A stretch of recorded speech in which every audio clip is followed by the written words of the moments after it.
I'm Marisa Thalberg, Vice President of Global Digital Marketing for the Estee Lauder Companies, and I was on the panel called called Get Growing, Opportunities for Your Brand Through an Understanding of the Future of Luxury. Great, okay, and now obviously Estee Lauder has several brands, so can you talk a little bit about how you are developing a strategy to go across the brands and develop in the way that you spoke today on the panel? Well, it's not so much that we have a strategy across brands. Every brand has an individual brand strategy, but I think because digital is still, in some respects, very new and different for a lot of people, and it's constantly changing and changing so quickly, that the key corporate benefit that we can provide is identifying those opportunities, trends, insights, making sure that we develop, in some cases, specific strategy and definitely best practices, and then leveraging those as best as possible across brands so every brand can benefit from that while still creating their own very brand-specific approach. Great, and now the panel also spoke about the future of luxury, and as that relates to technology and all of the mobile devices and all of these different things we're talking about here at the conference, how would you define the future of luxury brands in the mobile e-commerce world? Well, I think we've heard so much that would suggest that luxury and interactive are not the oxymoron that they used to seem to be when this conference was first started, and that's really exciting because some of us never felt they should be, but it was in terms of how the industry was approaching it. So I think now there's so much more recognition that digital is just fundamentally where consumers are living their lives. So the opportunity for luxury brands is to figure out now how to translate those experiences, those values, and do so in a way that carries that experience over through digital media and digital technologies, while still not only maintaining but enhancing brand equity. And key most of all is to not do anything to dilute brand equity. And I think that's actually the new fundamental question, not if, but how.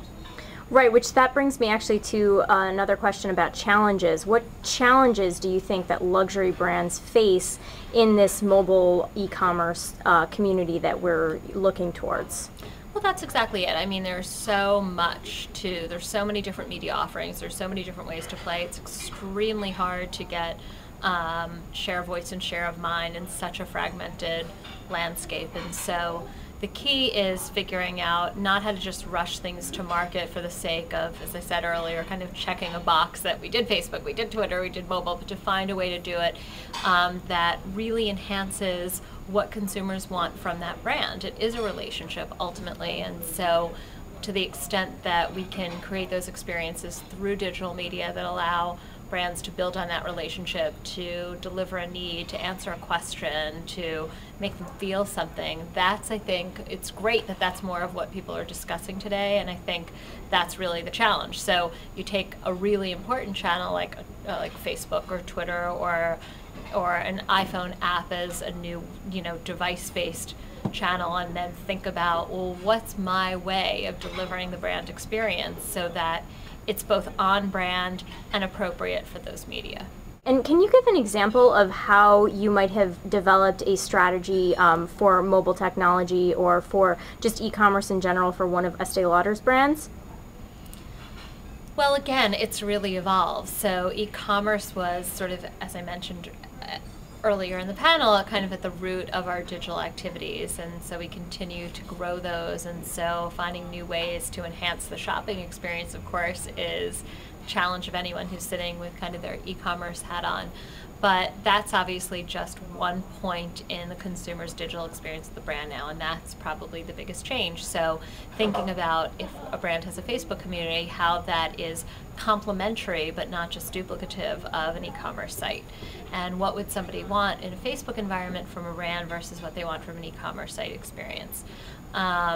When bloggers are talking about our brands, what are they looking for? What are they saying? How can we help fuel those conversations for the positive? The same challenge is holding true for us now as we really try to figure out how to develop mobile, is understanding the dynamics of what's working, what's not working there, and then hopefully, probably through some trial and error, figuring out what are the kinds of execution strategies that are really going to allow our brands to stand apart. Okay, well, thank you so much, Marisa. I'm so appreciative of your time, and enjoy the rest of the conference. Thank you, I will. All right.